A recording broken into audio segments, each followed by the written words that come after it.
अस्सलामुअलैकुम नाजरीन। मुअज़्ज़ज़ नाजरीन, इस एपिसोड के शुरू में आप देखेंगे कि उस्मान के दोनों बेटे बड़े हो जाते हैं, यानी कि ओरहान और अलाउद्दीन। उस्मान साहब एक तरफ इशारा करके कहते हैं ये जो किला है ये एनागोल का किला है। उस्मान साहब अपने बेटों को बहुत सारी नसीहतें करते हैं और कहते हैं मेरी बातों को अपने जहन में रखना। उस्मान साहब के दोनों बेटे उस्मान साहब की बातों को बड़े गौर से सुन रहे होते हैं।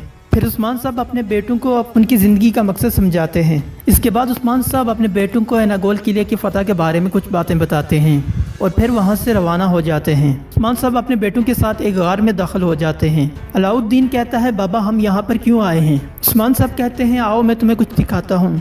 इसके बाद वो सुरंग से बाहर निकल आते हैं। फिर उस्मान साहब एक जगह की तरफ इशारा करते हैं जहाँ पर उनके साथी जंगी सामान तैयार कर रहे होते हैं। ये देखकर ओरहान कहता है बाबा हम ये तैयारियां क्यों कर रहे हैं? उस्मान साहब कहते हैं हमारे सिपाही फतुहात की तैयारियां कर रहे हैं, इन लोगों के पास टाइम बहुत कम है। इसके बाद उस्मान साहब उस्ताद दाऊद से मुलाकात करने के लिए चले जाते हैं। उस्मान साहब उस्ताद दाऊद की हौसला अफजाई करते हुए कहते हैं कि आप बहुत अच्छा काम कर रहे हैं। फिर उस्ताद दाऊद उनको एक नक्शे की तरफ इशारा करते हुए बताते हैं कि हमने मंजनीकों के जरिए एनागोल किले के दरवाजे तोड़ने हैं। उस्मान साहब पूछते हैं क्या इनमें इतनी ताकत है कि ये उसके दरवाजों को तोड़ सकेंगे? दाऊद कहते हैं मैं ये आजमा चुका हूँ, ये उसके दरवाजे तोड़ सकते हैं और दीवारें भी। ये बातें अभी जारी होती हैं कि वहाँ पर कोनूर अल्प आ जाता है। उस्मान साहब उससे पूछते हैं क्या मेरा काम मुकम्मल हो गया है? कोनूर अल्प जवाब देता है जी हाँ, आपके हुक्म के मुताबिक जारकुताई किले में दाखिल हो चुका है। जारकुताई ने खबर दी है कि जंगी सामान का एक दस्ता किले की तरफ आ रहा है। जारकुताई ने बताया है कि अगर हम उस काफिले पर हमला नहीं करते तो जंग के दौरान हमें मसला हो सकता है।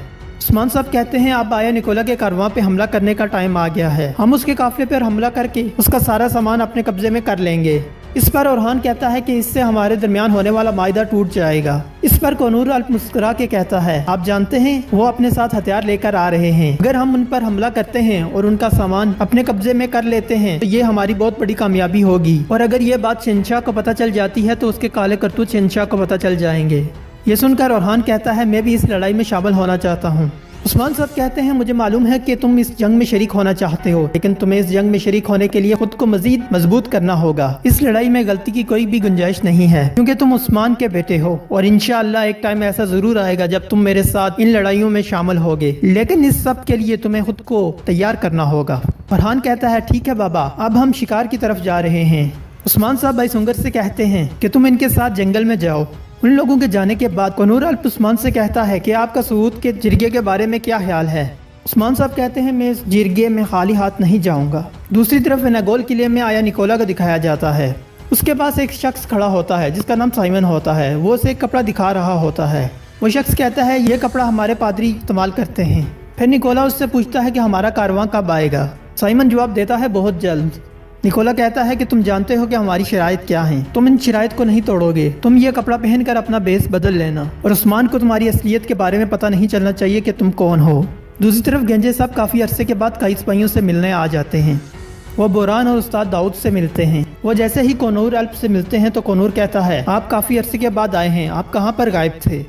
तो वो बताते हैं कि मैं कारादेल के इलाके की तरफ गया था। फिर कोनूर एक सिपाही से पूछता है कि आपका क्या नाम है? वो सिपाही कहता है कि मेरा नाम शामिल है और मैं यहाँ पर जहाद में हिस्सा लेने के लिए आया हूँ। इसके बाद हमें कई ख़वातीन का मंजर दिखाया जाता है। सलजान खातून पहले से काफ़ी ज़्यादा बूढ़ी हो चुकी होती हैं। सलजान बाला खातून से कहती हैं कि तुम कालीनें तैयार करके बेल्ची किले की तरफ भेजो। इसके बाद हमें दिखाया जाएगा कि उस्मान साहब अपने घोड़े पर सवार होकर जारकुताई से एक खुफिया मुलाकात करने के लिए जा रहे होते हैं। देखते ही देखते जारकुताई वहाँ पर पहुँच आता है। जारकुताई बताता है कि मैं एनागोल किले की तरफ से आ रहा हूँ। मैंने ये पता लगाया है कि सिमोन नामी एक शख्स आपसे मुलाकात करने के लिए आएगा। असल में वो आया निकोला का आदमी है और इसी शख्स की निगरानी में एनागोल किले की तरफ एक कारवां जा रहा है। फिर जारकुताई बाकी सिपाहियों के बारे में पूछता है। उस्मान साहब कहते हैं घबराओ नहीं, वो भी हमारे साथ हैं। इतने में उस्मान साहब के बाकी सिपाही भी वहाँ पर आ जाते हैं। फिर उस्मान साहब जारकुताई को वापस भेज देते हैं। फिर उस्मान साहब गंजे साहब और उसके सिपाही को खुशामदीद कहते हैं और उससे पूछते हैं क्या तुम मुकद्दस जंग की तैयारी कर चुके हो? ये सुनते ही तमाम सिपाही अपनी तलवारें हवा में लहराते हैं और कहते हैं हम तैयार हैं उस्मान साहब। फिर वो सब अपनी तलवारें लहराते हुए एक तरफ बढ़ जाते हैं। इसके बाद दिखाया जाएगा निकोला और बाज़ंतीनी गवर्नर आपस में जश्न मना रहे होते हैं कि हमने इतने सालों गठे काम किया और इस मायदे को बरकरार रखा। एक गवर्नर जिसका नाम वेसिलियस होता है वो कहता है कि मैंने आया निकोला का इंतखाब करके कोई गलती नहीं की। अब हम पहले से ज्यादा ताकतवर हो चुके हैं। उस्मान को हराने के लिए हमारे पास एक काफिला आने वाला है। ایک گورنر جس کا نام جسٹن یانس ہوتا ہے وہ کوسس کی طرف دیکھ کر کہتا ہے کہ تم عثمان کے ساتھ ہی ہوا کرتے تھے، آخر تم آیا نکولا کا ساتھ کیوں دے رہے ہو؟ تو کوسس کہتا ہے کہ میرے تعلقات اب عثمان کے ساتھ صحیح نہیں رہے اور آیا نکولا اس کا گواہ ہے۔ دوسری طرف اورخان اور علاؤ الدین شکار میں مصروف ہوتے ہیں۔ بھائی سنگر انہیں کہتا ہے کہ زیادہ آگے مت جانا، خطرہ بھی ہو سکتا ہے۔ دوسری طرف جسٹن یانس ویسیلیس سے کہتا ہے میں تمہاری سوتیلی بیٹی سے شادی کرنا چاہتا ہوں۔ اس پر آیا نکولا خوش ہو کر کہتا ہے یہ تو بہت اچھی بات ہے، اس سے ہم مزید طاقتور ہوں گے۔ پھر ویسیلیس نکولا سے کہتا ہے کہ ہمیں شادی میں عثمان اور ترگت کو بھی بلانا چاہیے۔ یہ سنتے ہی نکولا کہتا ہے کہ تم نے بہت فضول قسم کی بات کی ہے۔ کوسس کہتا ہے کہ اگر تم ترکوں کے ساتھ اپنے تعلقات درست کرو گے تو میں تمہارے خلاف ہو جاؤں گا۔ اس کے بعد کوسس وہاں سے چلا جاتا ہے۔ معزز ناظرین، یہاں پر یہ قصہ ختم ہو جاتی ہے۔ مزید ویڈیوز دیکھنے کے لیے اس چینل کو سبسکرائب کر لیں، ساتھ میں بنے گھنٹی کے بٹن کو بھی دبا دیں اور اس ویڈیو کو لائک کرنا مت بھولیے گا۔ اللہ حافظ۔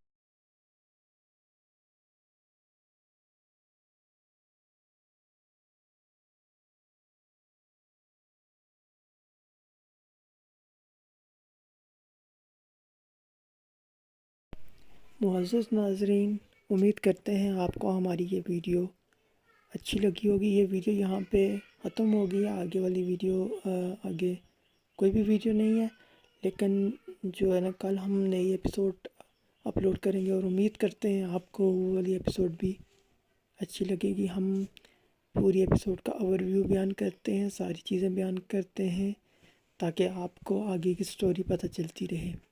تو معزز ناظرین، ہمارے چینل کو سبسکرائب ضرور کیجیے گا، ساتھ میں بیل آئیکن کو بھی پریس کیجیے گا، لائک بھی کیجیے گا اور زیادہ سے زیادہ سپورٹ کیجیے گا۔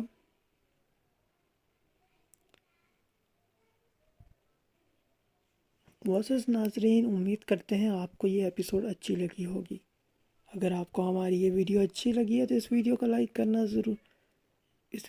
کرنا مت بھولیے گا، ساتھ میں چینل کو سبسکرائب کیجیے گا اور ساتھ میں بیل آئیکن کو بھی پریس کیجیے گا۔